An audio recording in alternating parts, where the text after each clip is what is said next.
Okay, so for nutrition, this is chapter 5. And this chapter is all about protein. Like everybody knows who Popeye is, right? Popeye the Sailor Man, the cartoon, right? He got his protein from his spinach, right?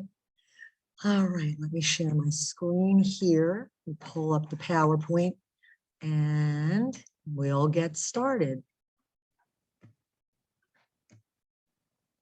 All right, so chapter 5 is all about protein. The learning objectives here are going to be, understanding what the chemical structure of a protein is and understanding the difference between non-essential and then essential amino acids. Chains of amino acids make protein.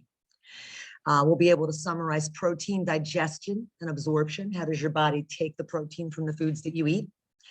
Explain the process of protein turnover and describe nitrogen balance, and we'll get into that. And identify the roles of body proteins. Why do we need protein? We'll describe the health effects of protein deficiencies or excesses, because you can have too much or too little of anything. People who can potentially be harming themselves by taking amino acid supplements, right? Differences between high quality and low quality proteins and food sources for all of them. And for someone who is a vegetarian or a vegan, developing the best and most well-balanced diet or eating pattern that they can. So what is a protein? So protein has the same atoms as a carb and a lipid. So it's carbon, hydrogen, and oxygen, right? But the structure of the protein, it's amino acids, and they share this kind of backbone that forms a protein. Each amino acid carries a little side group, and they vary from amino acid to amino acid. The best way I can explain this to make it understandable is protein is found in lots of different food sources, but in order for something to be a complete protein that's the most readily and easily absorbed, you need 16 amino acids in that chain, right? And that's not in the PowerPoint, that's just me talking, right? But I'm sure the PowerPoint will get to it. So amino acids, they bond together to form a chain of protein, right? Dipeptides are 2 amino acids, tri would be 3, polypeptides are just longer chains of amino acids, like the 16 amino acids I was just talking about. The shapes of them are pretty groovy to look at because they are like folded and twisted into these chains. And the shape of the chains actually is suited based on whatever function they have in the body. And that'll make more sense in a minute. So there is in the PowerPoint, this slide shows photographs, or not photographs, but depictions of amino acid structures and examples of them. So for example, amino acids, valine, leucine, and tyrosine. They're all proteins, right? They're all amino acids, but the difference is the shape of them. They all have a backbone that's made of this amino acid group, always has nitrogen in it. And then there's an acid group, but the side group can vary. So the side group is different. That's where the structure can change. It can look like a circle. It can look like a Y. It can look like an X, right? There are 20 common amino acids, and they are pretty much components of all proteins, but others can occur individually. Don't worry so much about that. So, and I'm not even going to have you worry too much about the coiling and folding of a protein molecule. It is very interesting to note, though, that when you look at a protein molecule, the strands of it actually can be coiled, or they can be in all kinds of different shapes. They're actually pretty neat to look at. Sometimes they function independently, but sometimes they need a vitamin or a mineral in there to help bring that structure together in order for them to be active. So we have essential, and then we have non-essential amino acids, right? So your body can produce some of the non-essential amino acids, but the ones that are essential, you have to get from food, right? You just have to. Your body has a continuous process 24/7, even when you're sleeping, of making and breaking down proteins. So you hear me talk about metabolism, right? Well, there's something called anabolism and catabolism, right? So catabolism is the act of breaking down structures. Anabolism is building them up, right? So your body's always making and breaking proteins. You gotta have amino acids to build proteins in your tissues. And also amino acids, which come, are proteins, help you build new cells, right? So proteins are very, very important. You must have.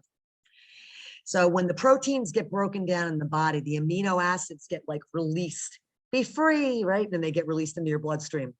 Sometimes they get recycled as other proteins, but 25% of them, give or take, is used for energy, right? Available energy, like feeding your cells, right? For basic metabolism. I'm not going to get in depth into nitrogen balance, but nitrogen intake from protein and food balances. So how much nitrogen you put out and how much nitrogen you take in. That's the balance. You don't want to be in a positive or negative state. In other words, you don't want to have too much and you don't want to have not enough, just like everything else, moderation. If you have too much nitrogen, if you're in a positive nitrogen status, then your body's synthesizing more than it's breaking down. Sometimes as a child, or if you're pregnant as a woman, that makes sense because pregnant woman, you have another life inside of you that you need to feed. Children grow exponentially quickly. I mean, if you look just in the first year of a child's life and how much they grow, it's crazy. They triple their weight in a year. So they should be in that positive status. Negative status usually indicates that you're starving or you're malnourished in some way. So you're not getting enough. It could also be infection, right? And severe burns. When severe burns cover a good portion of the body, that can also lead to a negative nitrogen status.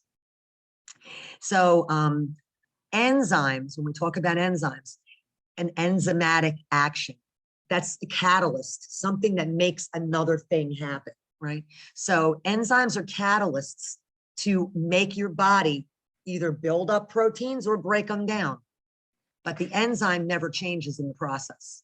So the enzyme is kind of like the trigger, I guess is the easy way to explain an enzyme. And so the enzyme facilitates that chemical reaction. Again, I'm not going to expect you guys to really completely know about enzymes and how they are attracted to the active state and how they break down or build up different substances. Don't worry about that. But you should know that enzymes also act as transporters. So they help move things through the body. And your body needs protein to make red blood cells. Red blood cells become hemoglobin. Hemoglobin's only job is to travel through your blood and transport oxygen to all your organs and your tissue and your cells, right? And remove carbon dioxide, take it away. That's the job of hemoglobin. Lipoproteins, they help transport lipids. And when I talked about lipids last week, some fats, you need some fat in your body. Proteins also help to regulate your fluid and electrolyte balance. And that's critically important. Your kidneys are in charge of regulating fluids and electrolytes, but so many different things can throw them off. A simple thing like older folks taking laxatives, right? I'll give you an example. Milk of magnesia. So magnesium is one of those electrolytes that we all have in our bloodstream, serum magnesium. They don't realize this, but sometimes they'll get dependent on laxatives. And that's an issue. But the other issue is all that magnesium can throw off their electrolyte balance and can land them in the hospital. And remember, the very old and the very young are more fragile. Yes. You'd really have to drink a lot. I mean, potentially the answer is yes, because you can even drink too much water, right? And become water intoxicated. So, what the threshold is, it would be difficult for me to say because you'd have to drink, like I said, a lot of Gatorade. But is it possible? Yeah, it is, right? So protein helps manage that balance. And the thing about proteins, they're attracted to water, remember that, and they don't cross membranes very freely. So when permeable membranes, I don't know if you guys know about, active transport versus passive transport, osmosis, right? And those kinds of things. So proteins are the one thing that can't just readily go across permeable membranes. So this next figure, figure 5.5, shows a cell and the fluids around it. You've got intracellular fluid, which is fluid inside the cell. You've got extracellular fluid. And by the way, fun fact, the fluid within the cell, usually mostly potassium. The fluid outside the cell, right? Usually mostly sodium, hence the sodium potassium pump for those who have had A and P, right? If not, have fun. And then the fluid inside the blood vessels, that's intravascular, and that's usually blood plasma and then blood components. But you need protein for all of that, okay? This even talks a little bit about acid-base balance, because protein does in fact help control the acid-base balance. That's a narrow window. The pH of your blood has to be between 7.35 and 7.45. And that's a super narrow window. If it's off one way or the other, if it's a little on the low side, that would indicate acidosis. If it's a little on the high side, you're going into alkalosis. Either way, you're in big trouble. When there's an imbalance in the acid base of your body, if the compensatory mechanisms can't compensate, you can wind up dead. It can be a fatal event, because if the blood pH is not that specific, can't transport that hemoglobin, no oxygen to your cells and your tissues and your organs, and yes, babe. Sure. Malnutrition, malnourishment, people don't realize how dangerous it really is and can be. Like anorexia. Now, most of you guys are too young. I think everybody in this class is too young. Anybody know who Karen Carpenter is? No. Boy, that's my age slapping me right in the mouth. Bam! Do you know how old you are, woman? In the 70s, there was a brother and sister musical group called the Carpenters. Why do birds suddenly appear? You've heard that song, right? That's the Carpenters. She had anorexia. They had her picture put all over the Inquirer, the Star, the Globe, these papers that you used to get at the supermarkets. She went down to about 62 pounds before she died. Okay. And 62 pounds for a grown woman is a walking skeleton. And so it's not so much the lack of food that kills you, but it's what that lack of food, including protein, does to your body. Your body will just start to break down. And that's what happens. So you need especially protein, for the production of red blood cells, like I said earlier, for regulating acid-base balance. Albumin is the most important plasma protein that you have. And when we look for signs of malnutrition, one of the first places we look at labs is albumin and prealbumin. Here's another example. To be a hospice patient, your albumin level 2.1 or lower, you're automatically eligible. Boom, you're in. Because that means that your protein level is so low that, failure to thrive is what they call it. Okay. So, and then antibodies. This is the other thing with your immune response, because your body, everything in your body works together. It's just like it's an amazing orchestra. So the antibodies that you build up in your body, like when you get the COVID vaccine or the MMR vaccine or any vaccine, we give you the vaccine, and within about 2 weeks, if you are a normal, healthy individual, your body recognizes the antigen that is the vaccine and builds up antibodies. So if you do, in fact, come in contact with that disease that you were vaccinated against, your body, the antibodies in your body go, oh, we know you, you're COVID, or you're the flu, or you're measles, and attack it and destroy it, right? In order for your body to do that, you need protein, right? And proteins are an integral part of those antibodies. If you don't have protein, you won't make antibodies, right? So protein's super important. And some hormones are actually protein, right? So glucagon and insulin, which are made by the pancreas, those actually are proteins. Sources of energy and glucose. So body functions, if your body thinks it's starving, this is why I tell people don't skip meals, right? Don't skip meals, because your body thinks it's starving and it will actually try to hold on to things and use them later. But you can't store protein. You can store sugar, glucose, right? We might have stores in the liver, right? Even fluid, your body can hang on to fluid if it needs to, but there's no way to store protein except in your tissue. So if your body thinks it's starving, it'll start breaking down or catabolizing your muscles. And you don't want that, right? That's very bad. And actually, there's a disease called rhabdomyolysis, which is a breakdown of muscle fiber, and that'll kill you. Okay, so let's see the roles of body protein. There's a nice summary here that goes through about structural components, why you need proteins, because it forms a lot of your body tissues, body parts, your skin, your tendons, bones, and your muscles. Enzymes to facilitate chemical reactions, transporters like lipids and vitamins and minerals and oxygen, fluid and electrolyte, acid-base balance, antibodies, hormones, energy. And here's another fun fact, your body and your blood's ability to clot. You get a cut, your body goes through many processes to make it clot. So you've got a scab, so you won't just bleed and bleed and bleed and bleed and bleed. Fibrin, fibrinogen, prothrombin, those things require protein too. Without them, you'll have a bleeding disorder, okay? Okay, so what happens when you're deficient in protein? If your diet's not giving you enough protein, or you don't get the essential amino acids that you need, your body, again, body's gonna compensate, right? It's gonna slow down the synthesis of protein, but it's also gonna start breaking down your body tissue to get what it needs. You don't want that. Protein deficiency, what are the consequences? Impaired brain function, weakened immune defense, right? So you need to make sure that you're getting an adequate amount of protein. And even people that are vegan or vegetarian, can find ways to make sure that they're getting an appropriate amount of protein in their diet. They just have to be a little more creative.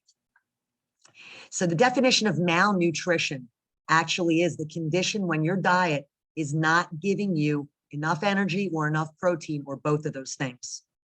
So there's protein energy malnutrition, and don't worry about these two. I'm not going to test you on them. Protein energy is when your diet doesn't give you enough. Severe acute malnutrition, it's like when they say, there are children starving in other countries, that's what we're talking about, where they're just so severely malnourished that they wither away and die, which is unthinkable to me in this day and age that it even still happens, but it does. 25% of the children in the world suffer from chronic malnutrition. And if you suffer from it when you're a child, your growth will be stunted. So you will see issues with growth and development in children who have been malnourished during those formative years, okay? And I'm not going to get into these two diseases, kwashiorkor and marasmus. Don't worry about it.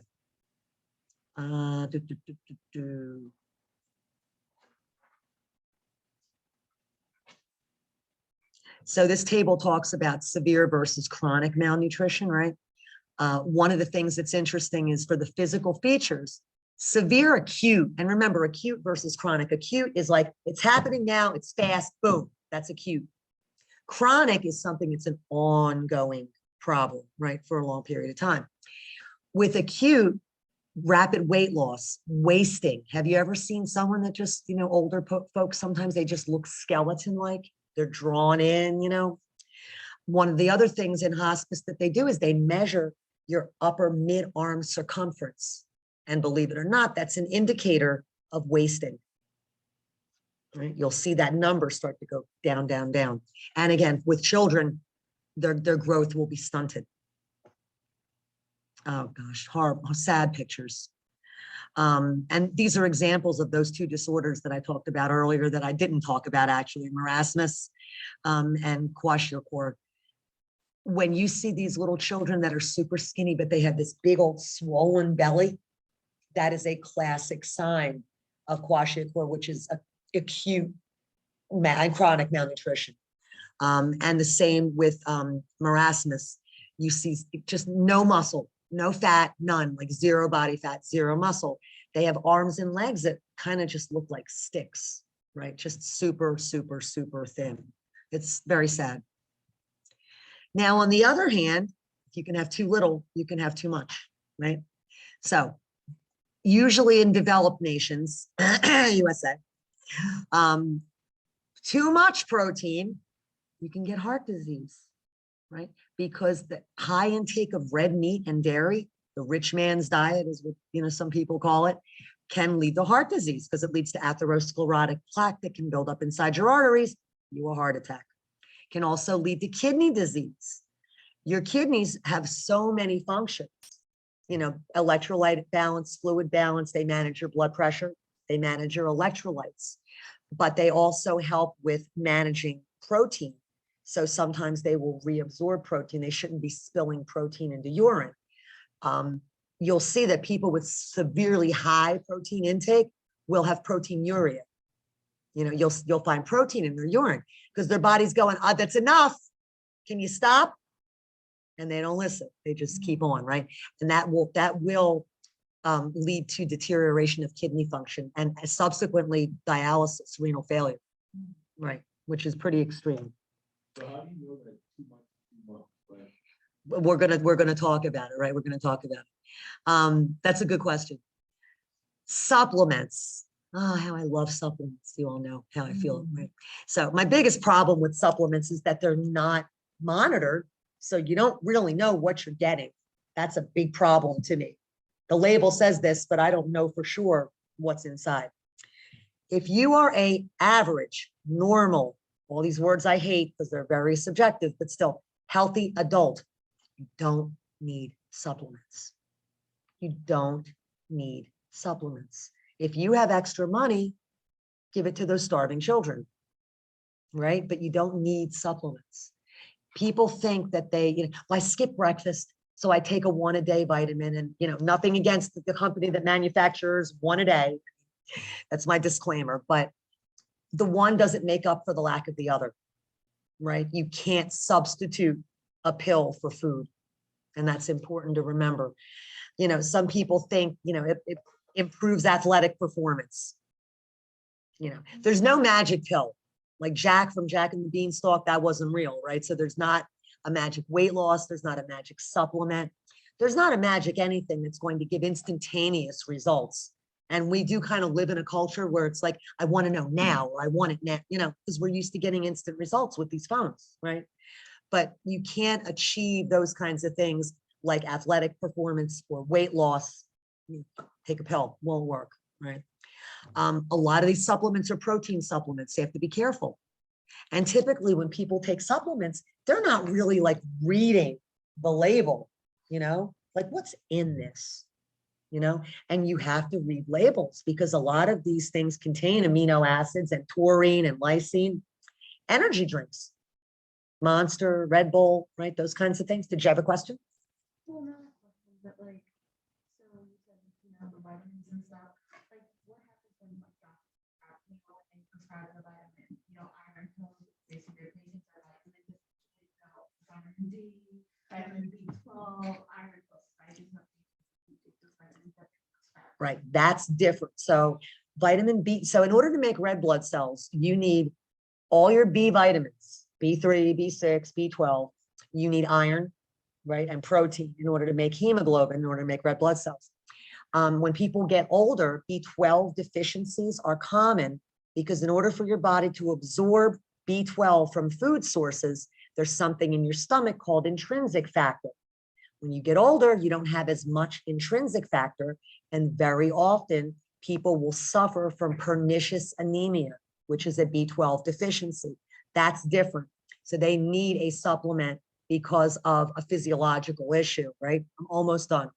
And then when it comes to iron, again, I always tell my patients, you have to change your diet. But if it's so low, yes, then an iron supplement, thiazole, ferrous sulfate would be appropriate. But again, remember, even things that you need as far as medicines have side effects, right? So ferrous sulfate, if it's liquid, it'll stay in your teeth. Ferrous sulfate will constipate you and it will make your stool black and tarry. So you'll think maybe you have a GI bleed, but you don't, right? So some supplements are warranted, and vitamin D, it's usually D3. Yes, I know. And that's something that becomes deficient usually later on in life, again, with the elderly population, because they don't get enough sunlight, they don't get enough calcium. There are reasons for this, and a lot of it goes back to lifestyle problems, right? That's a good question. Did I answer it? Yeah. Okay. Yes, honey. So with the supplements, if you have like a balanced diet, you get your results, those supplements or what they're meant for. Because, actually, Yes, instead and of that being a whole thing, I eat this, okay, I can take this because So here's what will happen. So like, let's look at vitamins. So you have water soluble vitamins and you have fat soluble vitamins, right? The fat soluble vitamins, A, D, E, and K. Okay. If you take too much of them, they will build up in your arteries, just like atherosclerotic plaque. So you can actually make yourself sick. So if you're eating a decent diet, you don't need them, right? The water soluble vitamins like Emergency, Zicam, which those are like vitamin C supplements, they're water soluble. You're just going to pee them out. So again, if you have money to throw away, help those poor kids or donate to the ASPCA or something. You don't need some, you don't need them unless there's a specific deficiency, like we talked about with the B12, which is common in older folks, the D3, and sometimes iron, and sometimes with pregnancy also. Sure, you can have as many as you want. I like questions. So the protein that for someone who like goes to the gym and they're really trying to make some progress, I could have like gram protein for kind of the body to really try to function it and kind of balance that. Area that's all protein powder, but they kind of just Certainly the amount of energy that's expended makes a difference, right? So if somebody just is taking, you know, I drink Premier protein shakes, Sam sells them. They don't taste too terrible. And sometimes in the morning, especially if I'm doing yard work that day, or I'm doing sheetrock, or I'm doing something that like I'm going to need energy, I'll drink one. They're 30 grams of protein, which is a good bit of protein. But I'm also, you know, I'm working all day. If you're just going to sit there, you don't need that protein. And then that leads to the excess protein that we talked about earlier, which is not good. right. So the amount of food that you take in needs to be the equivalent of enough to feed the energy that you expend. People gain weight because they take in more calories than the energy they expend. So the body stores that as fat, right? Can store protein too, can store the fat soluble vitamins. So the objective is exercise and diet together, you know, are really critical. You cannot just, you know, all day long, just can't.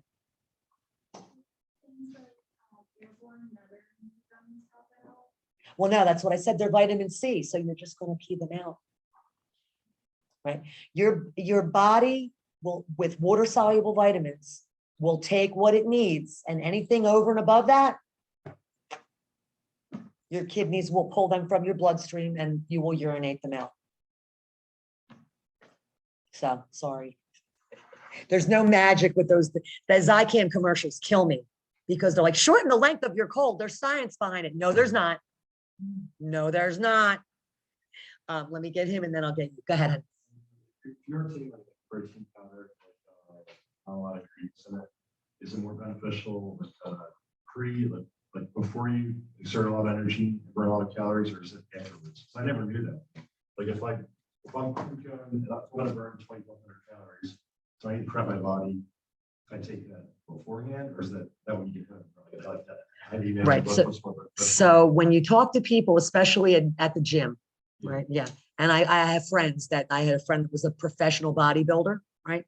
And so they will do the workout and then take in the protein, right? But just think about it from a commonsensical perspective, even if you didn't know anything at all. If you have to drive your car to Virginia, and that's 245 miles, you got to put gas in it, right? So the best way to do it is to take that in, and then you have the energy to expend. Right. So to speak. Yeah, exactly. And then go ahead. Why isn't sure recommended for failure to thrive patients? Well, because usually failure to, first of all, if they truly, I know that's a whole ethical thing, right? So that's a very lengthy discussion is what that could turn into. Her question was, why do they prescribe Ensure, those drinks, Ensure, for failure to thrive patients? If a patient is a failure to thrive, my first question is, why? What's going on?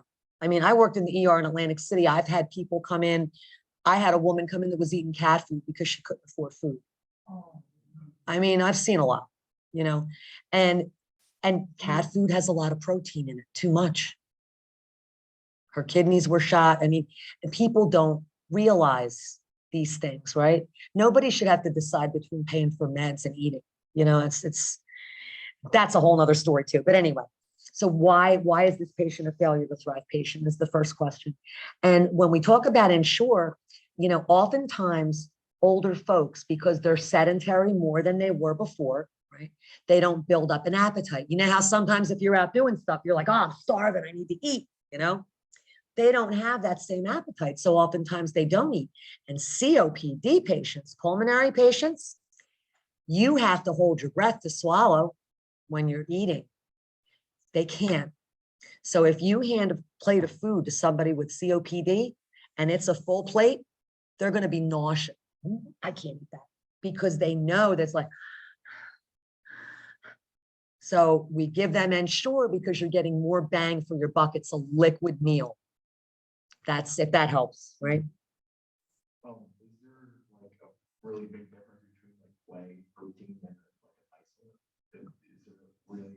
I'd have to, off the top of my head, I can't answer. That's a good question. I'll look it up when we take a break. I will look it up. Yeah. I don't know. I don't know what specifically is in them, but I know bodybuilders take that whey protein frequently. Yeah. Okay. I just know like because I know there's two separate ones. I didn't know like okay, so what's this purpose of whey and isolate? Is there like difference or is it just one? Right. Is there a difference in the amino acid? I don't know. Right. I'd have to look it up. I don't know. So, but I will. That's a good question. Okay.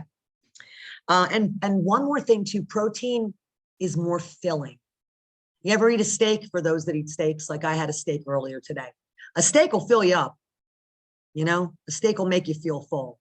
Whereas if you eat like, you know, broccoli or whatever, you don't feel as full. You're like, you're hungry an hour later, like Chinese food, right? Joke. All right.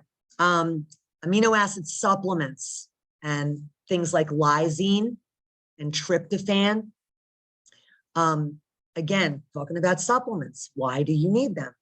There's no understanding really of the safety of any of these, right? Because they're not monitored the way the Food and Drug Administration does not monitor supplements.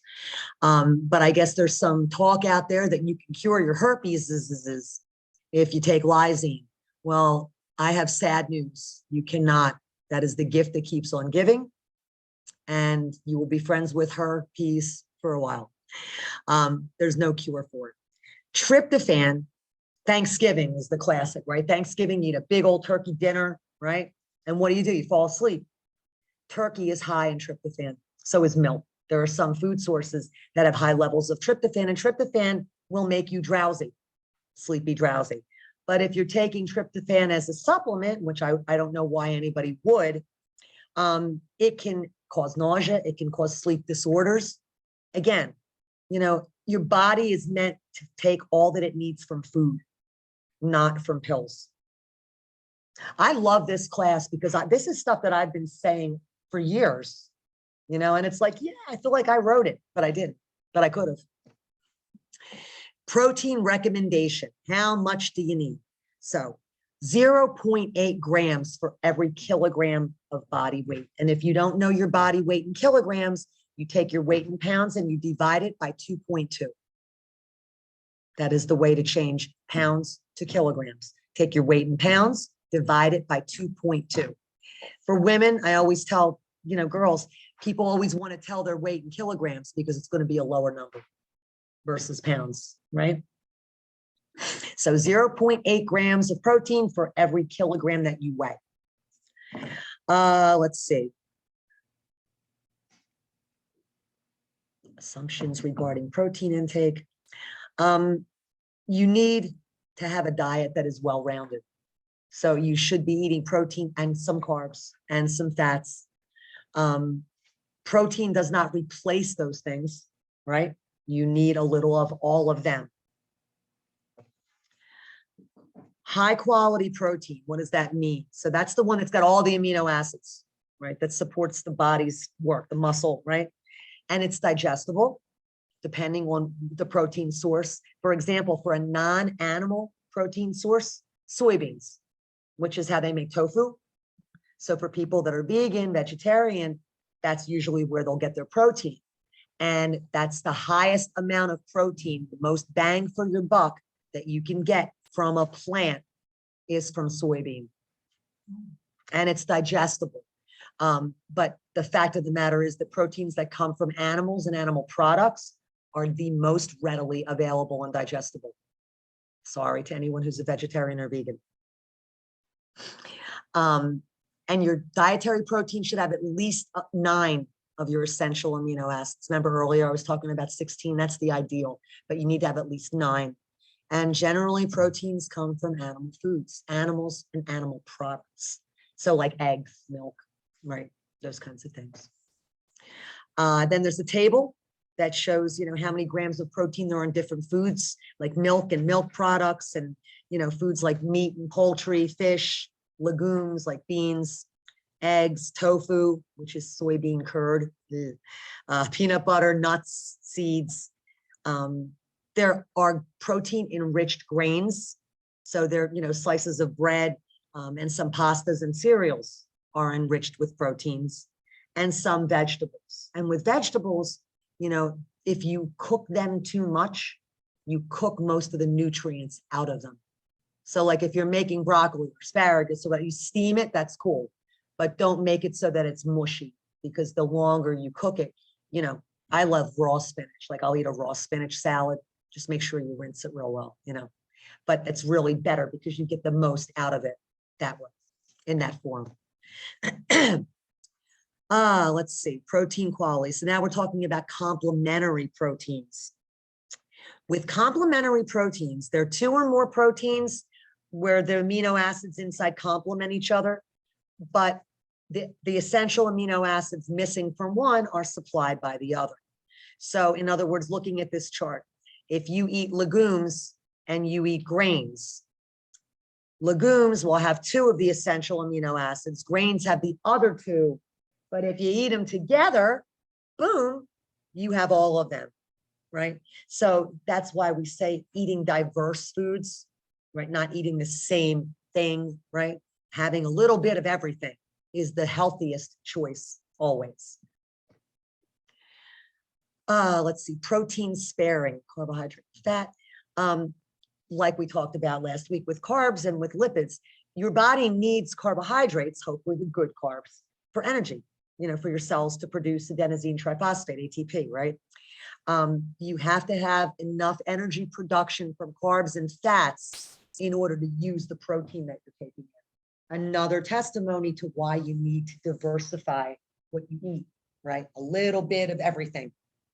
Because if you don't get enough of one, even the body will break down protein to meet whatever needs it has if you're not fulfilling the needs. Food labels have to tell you how many grams of protein, are in them. So you should always read labels. Here we talk about vegetarian. There's vegan. So vegans typically eat no animal or animal products, period. Then you can be vegetarian, but some of them are loosey-goosey. So you could be like a lacto-vegetarian, like they'll do vegetables and milk or dairy. Pesca-vegetarian, fish, will do fish, right? But not like, beef or pork. So if you have a patient, for those of you that are going into radiology and nursing, you always want to make sure you find out specifically, like, tell me, what do you eat? Or what won't you eat? That's important to know. Balance and variety is critically important. That's why a little bit of everything, and stay away from saturated fat, trans fat, stay away from sugar, stay away from sodium. Sodium's the devil. I can't say that enough. More Black men die from hypertension, from stroke, because of sodium. Seriously, stay away from salt. Salt will kill you. For vegetarian diets, the ones that don't eat anything that's an animal or an animal product, oftentimes have a difficult time getting everything that they need from their vegetarian diet, right? So eating, like, let's say a 6-ounce hamburger versus how much tofu do you have to eat to get the equivalent, right, amount of protein. And so it is vastly different. You get more bang for your buck in animal products. But again, that's a very personal choice. And if they choose to not eat animals or animal products, then they have to make sure that they're getting what they need from other sources. So they're getting enough, And that's the end of this chapter. So ta-da, stop.